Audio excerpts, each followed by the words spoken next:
बड़ी खबर बता दें, दिल्ली से बड़ी खबर, एनडीए से जुड़ी है बड़ी खबर बता दें, जहां गृह रक्षा मंत्रालय सहयोगी को देने के पक्ष में नहीं है बीजेपी, वित्त और विदेश मंत्रालय भी नहीं देने के पक्ष में है। यानी कि देखिए, ये जो 4 अहम मंत्रालय है, ये कहीं ना कहीं घटक दलों को देने के पक्ष में नहीं नजर आ रही है। एनडीए से जुड़ी है बड़ी खबर आपको बता रहे हैं।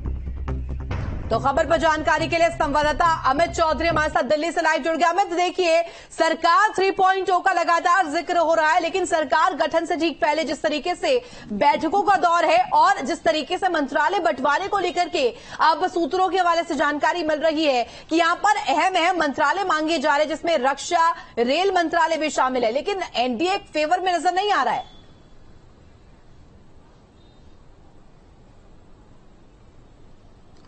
बिल्कुल, देखिए, जिस तरीके से कल एनडीए की मीटिंग हुई थी, उस मीटिंग के बाद से ही लगातार मीटिंगों का दौर जारी है और जिस तरीके से जेपी नड्डा, अमित शाह, राजनाथ सिंह और बीएल संतोष यहां पर मीटिंग करते हुए नजर आ रहे हैं, उसके पीछे की वजह यह है कि कल इस बात को तय कर दिया गया था कि एनडीए दलों को साधने का काम ये चारों नेता करेंगे। इन चारों नेताओं के द्वारा तय किया जाएगा कि किस दल को कौन सा मंत्रालय दिया जाना है, क्योंकि मांग अलग अलग दलों की तरफ से अलग अलग मंत्रालयों की जा रही है। तो उस बैठक में ये तय किया जाएगा और फिर इन दलों से बातचीत की जाएगी कि आखिर कौन कौन से मंत्रालय दिए जाने और उनको दे क्यों नहीं सकते हैं। इस बात को भी लेकर बातचीत होगी, तो उसे लेकर ये बड़ी, लेकिन जिस तरीके से अमित अगर कहा जाए, बीते दिन ही बैठक हुई है चंद्रबाबू नायडू, नीतीश कुमार के साथ,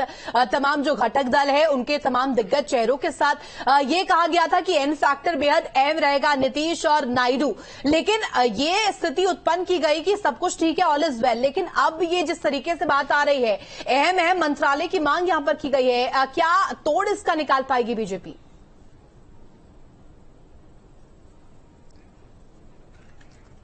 बिल्कुल, देखिए, जिस तरीके से नीतीश कुमार की तरफ से अटल बिहारी वाजपेयी की तरह सरकार चलाने की बात कही गई है और रेल मंत्रालय जैसे अहम मंत्रालय की मांग यहां पर की गई है, रक्षा मंत्रालय की मांग की गई है, इसी तरीके से टीडीपी चंद्रबाबू नायडू की तरफ से भी लोकसभा स्पीकर में अपनी पार्टी से बनाने की बात की गई है और 4 से 5 मंत्रालय मांगे गए। तो इनको साध पाना, किस तरीके से साधा जाएगा, उसी को लेकर बीजेपी के बड़े नेताओं की मीटिंग चल रही है और तमाम जो मांगे एनडीए के दलों की हैं, क्योंकि कल जो मीटिंग हुई थी उस मीटिंग में साफ तौर पर समर्थन दिया गया था और अपने दल का नरेंद्र मोदी को पीएम के तौर पर चुना गया था और उसके बाद ये मीटिंग तकरीबन डेढ़ घंटे के आसपास स्थगित कर दी गई थी, 1.5 घंटे के बाद। और जब से लेकर अभी तक की अगर बात की जाए तो तमाम एनडीए के दल आपस में भी बातचीत कर रहे हैं और अपनी पार्टी के नेता या सांसदों से भी बातचीत कर रहे हैं कि एनडीए की सरकार जो अब 2024 में बनने जा रही है, 8 तारीख को शपथ ग्रहण कार्यक्रम होगा, तो उससे पहले कौन कौन से मंत्रालय, कौन सा दल लेना चाहता है, क्योंकि नीतीश कुमार किंग मेकर के तौर पर है, टीडीपी किंग मेकर के तौर पर है। तो ऐसे में ये अच्छे मंत्रालयों पर इन तमाम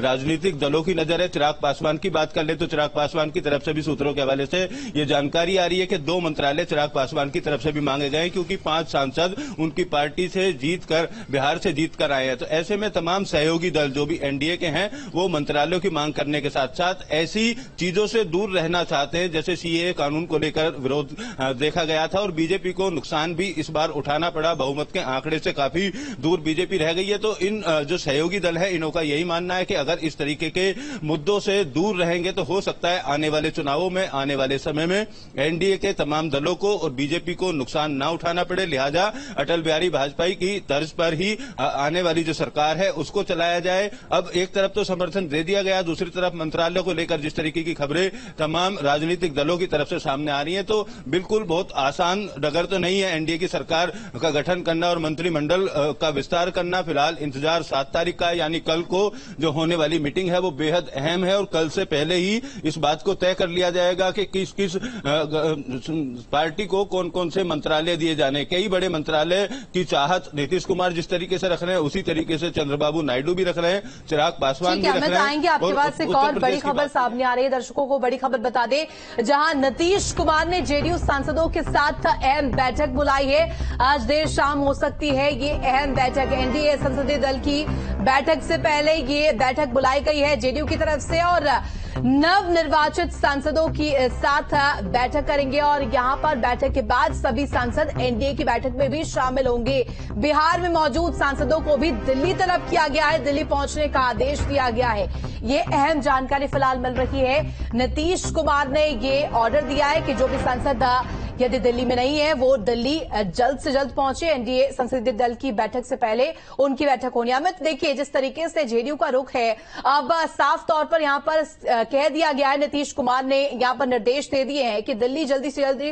तलब किया जाए और साथ ही साथ जेडीयू सांसदों के साथ उनकी अहम बैठक होनी है। इसके क्या मायने हैं? क्या इसमें कुछ खेला हो सकता है क्या?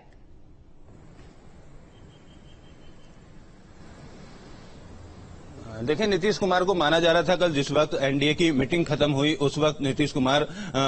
वापस बिहार जाएंगे, इस तरीके की खबरें सामने आ रही थी। लेकिन नीतीश कुमार अभी भी दिल्ली में हैं और शपथ ग्रहण कार्यक्रम तक दिल्ली में रहेंगे, इस तरीके की जानकारी आई है। लिहाजा उन्होंने अपनी पार्टी के तमाम जो वरिष्ठ नेता हैं उनको और सांसदों को दिल्ली बुलाया, दिल्ली आने का आदेश दिया गया। सभी लोग शाम तक दिल्ली पहुंच जाएंगे और एनडीए की सरकार के गठन के पहले अपनी पार्टी के सांसद और तमाम वरिष्ठ नेताओं के साथ मंथन करना चाहते हैं, उनकी राय भी जानना चाहते हैं। आखिर वो नई सरकार में किस तरीके से अपनी भागीदारी चाहते हैं। तो पूरे पार्टी की मीटिंग करने के बाद ही कल होने वाली 7 तारीख की मीटिंग में नीतीश कुमार जाएंगे और पार्टी का जिस तरीके का रुख होगा, जिस तरीके की बातें निकल कर आएंगी इस मीटिंग के दौरान, उन तमाम बातों को भी इस एनडीए की मीटिंग जो कल होने वाली है उस मीटिंग में रखा जाएगा और उसी आधार पर आने वाले समय में जो गठबंधन है एनडीए का और सरकार में किस तरीके की भागीदारी नीतीश कुमार या उनके दल की रहने वाली है, उस चीज को भी स्पष्ट किया जाएगा। एक तरफ जहां भारतीय जनता पार्टी के तमाम वरिष्ठ नेता इस बात पर मंथन कर रहे हैं कि नई कैबिनेट में किन किन को तरजीह दी जाएगी, किन किन को कौन से मंत्रालय दिए जाएंगे,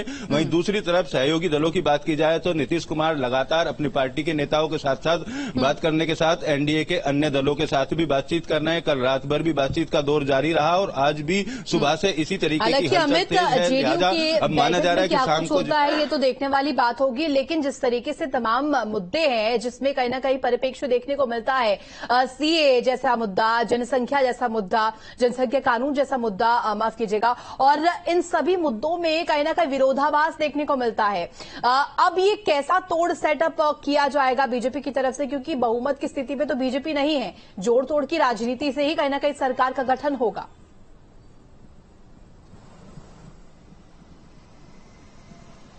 बिल्कुल, देखिए पिछली बार जब सरकार चल रही थी तो नई सरकार बनने के बाद तमाम मंच से बीजेपी के तमाम नेताओं ने, खुद प्रधानमंत्री ने अमित शाह द्वारा ये बयान दिए गए थे कि नई सरकार बनने के बाद कड़े फैसले लिए जाएंगे, कड़े निर्णय लिए जाएंगे। उसमें चाहे सीए कानून की बात की जाए, चाहे जनसंख्या कानून की बात की जाए, तो इन तमाम कानूनों को लेकर अब जो सहयोगी दल हैं उनका मानना है कि जिस तरीके से बीजेपी को नुकसान 2024 के चुनाव में उठाना पड़ा, बहुमत के आंकड़े से दूर बीजेपी रही, ऐसे में अगर ये एनडीए की सरकार भी उसी तरीके के फैसले आने वाले दिनों में रहती है तो सहयोगी दलों को उसका नुकसान उठाना पड़ सकता है। तो लिहाजा इन तमाम चीजों को लेकर भी सहयोगी दल अपनी अपनी राय रख रहे हैं। कल जो मोदी कैबिनेट की मीटिंग सुबह के वक्त में हुई थी, आखिरी मीटिंग थी उस सरकार की, उस मीटिंग में सरकार के आने वाले 100 दिनों में क्या क्या कार्य होंगे, किन किन काम पर सरकार काम करेगी, उस पर विचार विमर्श किया गया था और एनडीए की मीटिंग में उसमें से कुछ पॉइंट रखे भी गए थे, कुछ पॉइंट कल होने वाली मीटिंग में रखे जाएंगे। तो सरकार की किस तरीके की नीतियां रहेंगी आने वाले दिनों में, उन नीतियों को बीजेपी की तरफ से, प्रधानमंत्री मोदी की तरफ से या अमित शाह की तरफ से एनडीए के दलों के सामने रखा जाएगा और उन्हीं में से अब कुछ चीजों को लेकर जो विरोधाभास है वो यहां पर देखा जा रहा है। जिस तरीके से नीतीश कुमार चाहते हैं कि अटल बिहारी वाजपेयी बिल्कुल अमित, नजर बना के रखिए। मैं चाहूंगी कि आप पल पल की तस्वीर क्या कुछ है, क्या अपडेट है, ये भी साझा करते रहे। फिलहाल बहुत शुक्रिया तमाम जानकारी के लिए। इस बीच एक और बड़ी खबर सामने आ रखी है, पीएम मोदी की टीम में यूपी के चेहरों की कवायद तेज। केंद्रीय कैबिनेट में यूपी के प्रतिनिधित्व को लेकर के मंथन लगातार जारी है। राजनाथ सिंह और जयंत चौधरी बन सकते हैं मंत्री, ये संभावना लगातार है। यूपी के दलित चेहरों को भी प्रतिनिधित्व मिलेगा और एसपी सिंह बघेल फिर से बन सकते हैं मंत्री। ब्राह्मण कोटे से 4 नामों की चर्चा तेज है। जितिन प्रसाद की बात की जाए और दिनेश शर्मा की बात की जाए तो ये भी मंत्री बनाए जा सकते हैं। महेश शर्मा और लक्ष्मीकांत वाजपेयी के नाम पर भी चर्चा है। राजकुमार चाहर गुर्जर कोटे से सुरेंद्र नागर भी रेस में है। नए चेहरे में आरपीएन सिंह की एंट्री होने की संभावना है। यूपी में 7 केंद्रीय मंत्री चुनाव हारे हैं और इस लिहाज से किसको क्या बंटवारा किया जाएगा ये तो देखने वाली बात होगी। जितिन प्रसाद, दिनेश शर्मा भी बनाए जा सकते हैं। महेश शर्मा और लक्ष्मीकांत वाजपेयी के नाम पर भी चर्चा संभव। राजकुमार चाहर और गुर्जर कोटे की बात की जाए तो यहां पर देखिए सुरेंद्र के नाम की चर्चा। और खबर पर जानकारी के लिए संवाददाता अविनाश हमारे साथ जुड़ गया। अविनाश, देखिए उत्तर प्रदेश के चेहरों को लेकर के अब कवायद तेज है। पीएम मोदी की टीम में कौन से चेहरे रहने वाले हैं, प्रतिनिधित्व उत्तर प्रदेश का कैसा रहेगा, ये इसको लेकर के क्या अपडेट मिल रही है सूत्रों के हवाले से?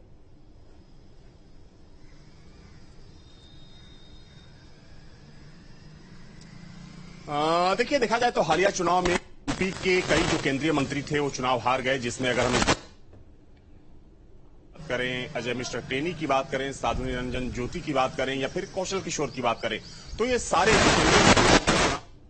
कोटे से मंत्रियों को भी रखा जाएगा और उनकी तलाश जो है वो शुरू हो गई है।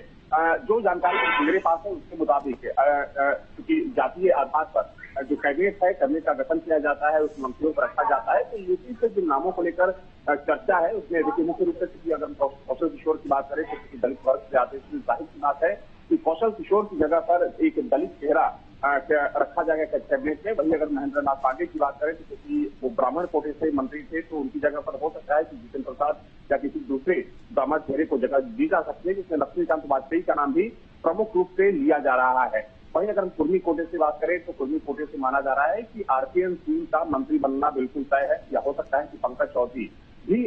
जो कि महाराजगंज चुनाव जीते हैं उनको मंत्री बनाया जा सकता है। इसके अलावा राजकुमार चाहर के नाम की चर्चा है, साथ में महेश शर्मा जो कि नोएडा से सांसद चुने गए हैं। तो इन तमाम नामों को लेकर चर्चा हो रही है, क्योंकि देखिए उत्तर प्रदेश वो राज्य है जिससे कि बीजेपी को सबसे ज्यादा उम्मीदें थी कि यहाँ पर बीजेपी सबसे ज्यादा सीट जीतेगी, लेकिन सबसे बड़ा झटका बीजेपी को अगर कहीं पर लगा तो उत्तर प्रदेश में लगा, जहाँ पर आधी से भी कम सीटों पर बीजेपी भारतीय जनता पार्टी सिमट गई। 2014 के बाद सबसे खराब परफॉर्मेंस रहा, लेकिन इसके बावजूद भी अगर देखा जाए तो आने वाले चुनाव की बात करें, चाहे हम 2027 के विधानसभा चुनाव की बात करें या फिर 29 के लोकसभा चुनाव की बात करें, तो उस रणनीति पर भारतीय जनता पार्टी काम करेगी। और जाहिर सी बात है कि जो केंद्रीय कैबिनेट का गठन होगा नई सरकार के गठन के बाद, तो उसमें उत्तर प्रदेश को भी प्रमुख रूप से प्रतिनिधित्व दिया जाएगा।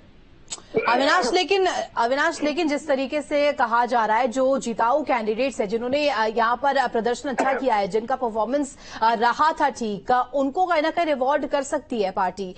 लेकिन अगर बात की जाए जो प्रखर चेहरे थे, जो प्रभावी चेहरे थे, जो कि हार गए, जो चुनाव में पिछड़ गए, उन्हें कहीं ना कहीं लेकर के क्या जानकारी मिल रही है, उसको लेकर के किस तरीके से यहाँ पर पार्टी का रुख रहेगा?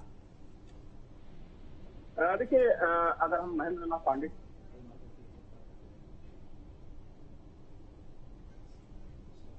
और हालांकि पिछला चुनाव भी उनका बहुत अच्छा नहीं रहा, 10-12 हजार से चुनाव जीते थे, और इस बार भी उनकी काफी खराब स्थिति रही चंदौली में, वोटरों की नाराजगी, साथ में जो एक वहां का जातीय समीकरण, उसको साधने में वो सफल नहीं हो पाए। तो जाहिर सी बात है कि महेंद्र नाथ पांडे का मंत्री बनना, क्योंकि होता यह है कि अगर कोई लोकसभा चुनाव हार जाता है तो उसे राज्यसभा अध्यक्ष सरकार मंत्री बना सकती है, लेकिन महेंद्र नाथ पांडे को सरकार अब किसी भी सूरत में मंत्री नहीं बनाएगी। स्मृति ईरानी जो बड़े अंतर से, बड़े मार्जिन से वो चुनाव हारी है, हालांकि क्योंकि देखा जाए तो अमेठी काफी टफ सीट मानी जाती है, हमेशा के लिए गांधी परिवार का गढ़ उसको माना जाता है, पिछली बार चुनाव जीती थी, तो हो सकता है कि चुनाव हारने के बाद भी स्मृति ईरानी को कैबिनेट में जगह दी जा सकती है, उनको राज्यसभा भेजा जा सकता है। इसके अलावा जितेंद्र प्रसाद एक प्रमुख चेहरा है। जितेंद्र प्रसाद पीलीभीत से चुनाव लड़े, पीलीभीत उनका क्षेत्र नहीं था, इसके बावजूद वहां से चुनाव लड़े और ठीक ठाक अच्छे मार्जिन से वो वहां से इस विपरीत परिस्थितियों में भी चुनाव जीते। तो माना जा रहा है कि जितेंद्र प्रसाद को इस बार, क्योंकि ब्राह्मण चेहरा भी है, तो उनको कैबिनेट में जगह दी जा सकती है। आरपीएन सिंह जो कुशीनगर से आते हैं, राज्यसभा में हैं, और देखा जाए तो पहले कांग्रेस पार्टी में भी रहे, और कांग्रेस की जब सरकार हुआ करती थी तो उसमें केंद्रीय मंत्री थे, तो उनके नाम बिल्कुल अविनाश। और अब किन चेहरों पर यहाँ पर देखिए मोहर लगती है तो देखने वाली बात होगी, आगे की तस्वीर कैसी रहती है ये भी इस समय बताएगा। फिलहाल बहुत शुक्रिया तमाम जानकारी के लिए आपका, और इसी के साथ रुकेंगे बहुत छोटे से ब्रेक के लिए। बने रहे न्यूज़ 8 के साथ।